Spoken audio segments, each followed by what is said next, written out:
최규태가 경찰서 문을 닫고 들어간 날, 김대식은 한동안 말이 없었습니다. 김대식은 규태가 갔네요라고 아주 조용히 중얼거렸는데요. 그 말에는 안도와 슬픔이 뒤섞여 있었습니다. 김대식은 최규태에게 처음부터 다시 시작하라고 권했었는데 정작 마음 한편에선 친구의 끝 같은 두려움이 자리했었습니다. 그 두려움을 삼키고 나온 말이 다시 시작하라였다고 김대식은 나중에서야 스스로 인정했습니다. 한무철은 최규태가 남기고 간 편지를 여러 번 읽었습니다. 대식이 더 이상 괴롭히지 말아주라. 그 한 줄이 한무철의 가슴을 열었다 닫았다 했는데요. 괴롭힌다는 단어가 자기에게로 화살처럼 돌아오는 느낌이었습니다. 한무철은 자신에게 물었습니다.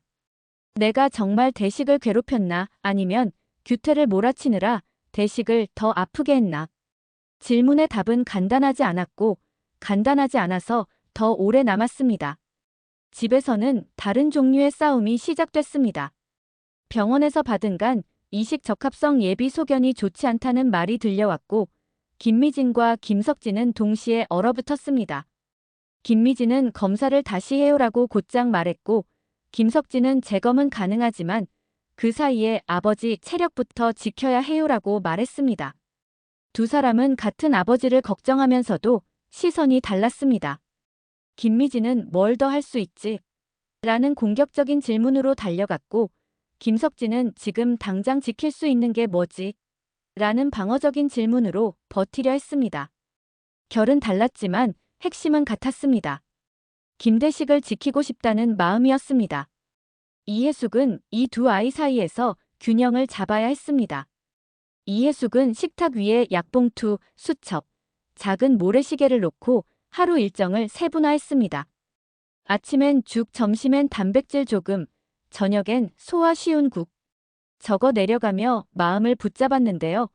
계획표를 만드는 손이 떨릴수록 계획표는 더 정교해졌습니다. 밤이 깊어지면 이해숙은 혼자 작은 소리로 중얼거렸습니다. 지금은 울 시간이 아니고 지금은 먹일 시간이야. 그 문장이 이해숙을 버티게 했습니다. 부뚜막에서는 김아진과 한태아가 대식을 위한 레시피를 다듬었습니다. 김아진은 저염 간장 베이스의 멸치 육수를 길게 빼고 무와 대파의 비율을 조정했습니다. 아버지 입맛이 자꾸 변하셔서요. 국물 향을 조금 더 부드럽게 가볼게요라고 김아진이 말하자 한태아는 오늘은 식감보다 향의 길이를 길게 가요. 먹고 나서도 편안한 느낌이 남게요라고 받았습니다. 두 사람의 대화는 요리 얘기였는데 사실은 마음의 얘기였습니다. 한태아는 조심스럽게 덧붙였습니다. 김아진 씨, 버티는 법엔 두 가지가 있대요. 안 보던 걸 더 안 보는 법, 보던 걸 더 오래 보는 법. 오늘은 가족의 식탁을 더 오래 보죠. 그 말에 김아진은 고개를 들고 잠깐 웃었습니다. 웃음은 오래 가진 않더라도 그날은 충분했습니다. 그 무렵 최민용은 경찰서에 진술을 마치고 나오는 아버지 최규태를 멀찍이서 바라봤습니다.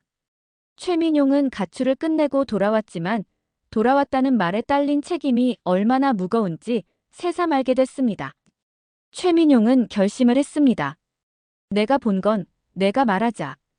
어른들이 날짜와 돈을 얘기할 때 아이들은 표정과 침묵을 기억합니다.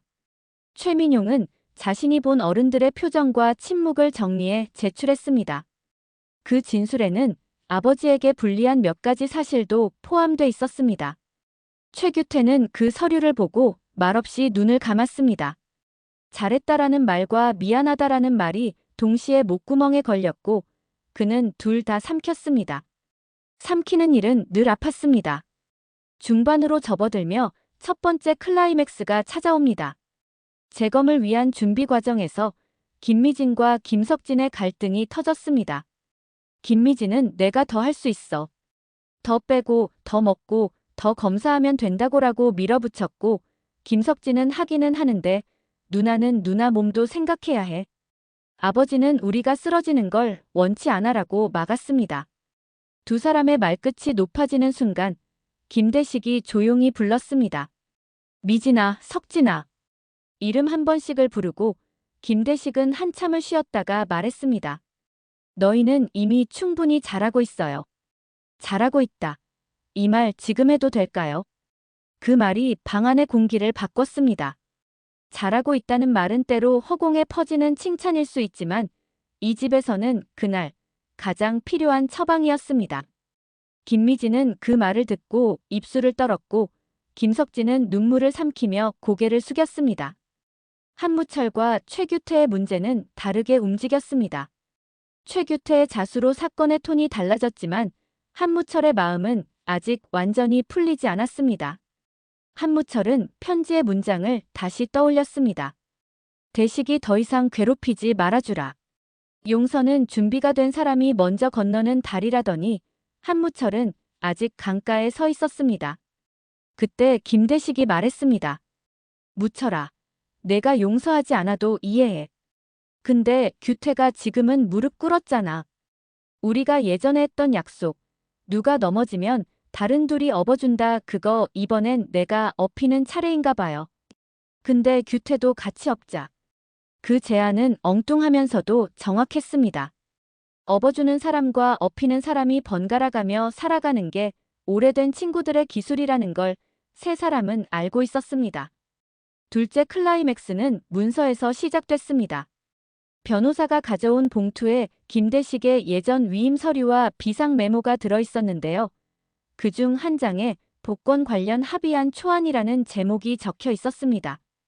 김대식이 한때 머릿속으로만 그리던 절반의 약속과 가족의 기준을 동시에 담아보려 한 흔적이었습니다.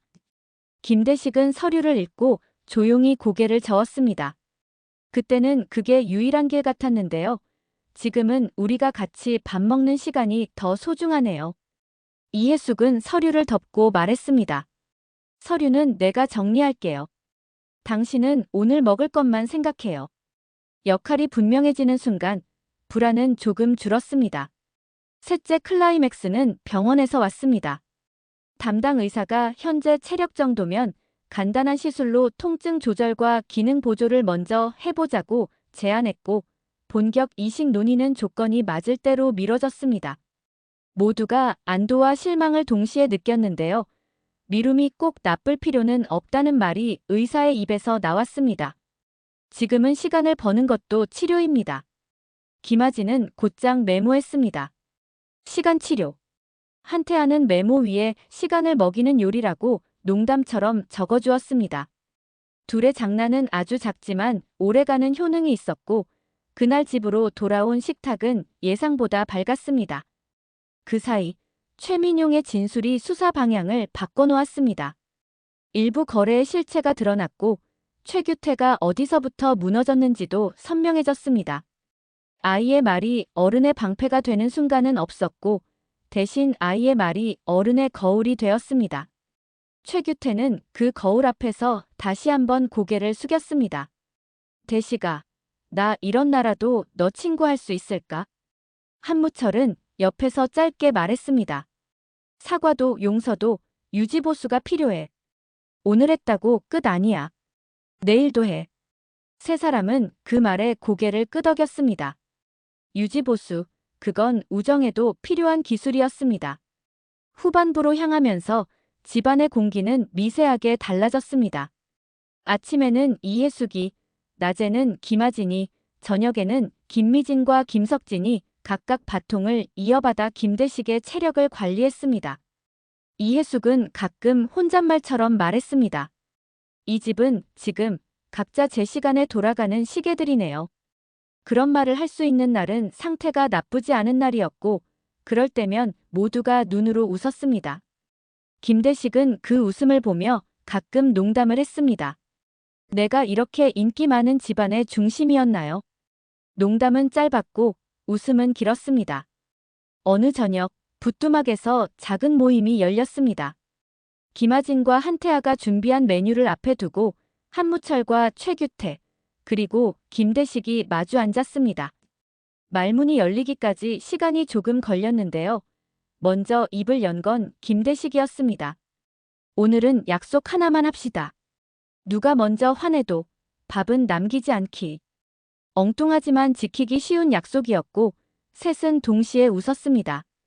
그렇게 웃음으로 시작된 자리는 결국 울음으로 이어졌지만 이상하게도 그 순서가 위로가 됐습니다. 웃고 울고 다시 먹고 사람 사는 순서가 그날은 아주 잘 맞았습니다. 그 다음 날 아침 뜻밖의 연락이 왔습니다. 김대식과 혈연으로 연관된 먼 친척 한 명이 이식검사를 자청하겠다는 뜻을 전해왔습니다. 오래 연락 끊겼던 쪽이었고 아직 현실성은 낮았습니다. 가족은 조심스럽게 기대하지 않기로 했습니다. 기대는 크고 실망은 더 크니까요. 대신 가능성이라는 단어를 식탁 가운데 놓았습니다. 가능성은 기대보다 덜 달콤하지만 오래갑니다. 김석진은 조용히 일정을 조율했고 김미진은 친척의 사정을 꼼꼼히 확인했습니다. 이해숙은 고맙다는 말은 아직 아껴. 검사부터 해라고 침착하게 선을 그었습니다. 김아진은 메뉴표 끝에 작은 글씨로 적었습니다. 검사 전날 속 편한 죽. 그리고 거의 동시에 변호사로부터 또 하나의 봉투가 도착했습니다. 김대식이 예전에 써둔 미공개 메모였습니다. 복권 약속을 지키고 싶다는 마음은 변하지 않습니다. 다만 그 약속으로 누군가를 더 아프게 한다면 약속의 방식은 변해야 합니다. 돈이 아니라 살아있는 동안 함께한 시간으로 갚을 수도 있겠죠. 김대식의 손글씨는 담담했고 문장은 이상할 만큼 따뜻했습니다. 그 메모를 읽은 한무철은 장시간 말이 없었고 최규태는 눈을 감고 긴 숨을 내쉬었습니다. 방식이 변해야 한다는 문장은 두 사람에게 같은 무게로 박혔습니다. 밤이 깊어갈 무렵 작은 일이 하나 더 일어났습니다. 김대식의 열이 다시 오르며 통증이 심해졌고 모두가 분주해졌습니다. 응급실로 향하는 차 안에서 김대식은 이해숙의 손을 꼭 잡고 낮은 목소리로 말했습니다. 혜숙 씨, 나 아직 우리 애들 밥 먹는 얼굴 더 보고 싶어. 이해숙은 울음 대신 숨을 들이켰습니다. 그럼 더 보게 해줄게요. 오늘은 그냥 버팁시다. 병원에 도착해 처치가 이어졌고 통증 조절이 어느 정도 되자 김대식이 눈을 떴습니다. 옆에는 김미진이, 맞은편에는 김아진이, 복도에는 김석진이 서 있었습니다. 아이들 셋의 얼굴을 차례로 본 김대식은 힘없이 웃었습니다. 내가 복권 맞았네요. 너희 셋이면 그게 1등이에요. 그 말에 셋은 동시에 울고 웃었습니다. 울음과 웃음이 같은 시간에 오는 날은 잊히지 않습니다. 마지막 클라이맥스는 아주 조용히 그러나 깊게 찾아옵니다. 한무철이 혼자 김대식을 찾아와 말했습니다. 대식아, 용서는 아직 더 필요해. 근데 오늘은 내가 원하면 규태 만나자. 조건은 하나. 내 앞에서 거짓말은 하지 말자. 김대식은 고개를 끄덕였습니다. 다음 날 세 사람은 다시 마주 앉기로 합니다. 그 자리는 복권도 빌딩도 아닌 사람 얘기를 하자는 약속으로 시작될 겁니다. 약속이 다시 약속을 낳는 밤이 길게 이어질 테고 그 사이사이에 김아진과 한태아가 만든 국물과 반찬이 빈자리를 메울 겁니다. 음식을 사이에 두면 사람들은 조금 더 솔직해지고 조금 덜 날카로워지거든요. 그리고 다음 회차로 남기는 여지는 분명합니다. 첫째, 이식 후보의 검사가 어떤 결과를 가져올지 아무도 모릅니다. 가능성과 기대 사이에서 가족은 다시 한번 균형을 배워야 합니다. 둘째, 최민용의 진술이 법적 결과뿐 아니라 관계의 결과에 어떤 파문을 남길지 아직 가늠하기 어렵습니다. 아이의 진실이 어른의 내일을 바꾸는 방식이 때로는 예상보다 거칠 수 있으니까요. 셋째, 한무철의 용서가 조건부 유지보수로 남을지 무조건 갱신으로 넘어갈지 결정되지 않았습니다. 우정도 계약처럼 갱신이 필요하다는 사실을 세 사람은 뼈저리게 배우는 중입니다. 밤이 지나고 새벽이 오면 이해숙은 다시 약봉투를 정리할 겁니다. 김미진은 휴직 중 업무 인수인계를 마무리하고 김석진은 병원 스케줄과 법률 문서를 정돈하겠죠. 김아진은 부뚜막으로 출근해 시간을 먹이는 요리를 준비하고 한태아는 그 옆에서 장난 반, 진심 반의 조언을 붙일 겁니다. 한무철은 편지와 메모를 다시 접고 최규태는 아들의 얼굴을 본 뒤 바로 고개를 숙여 인사부터 할 겁니다. 그리고 김대식은 오늘도 숨을 고르며 속으로 중얼거릴 겁니다. 우리가 사는 동안만큼은 약속을 사람 쪽으로 기울이자. 그 말이 이 집의 새로운 표어가 됩니다. 끝이 아니라 내일로 가는 표어 말입니다.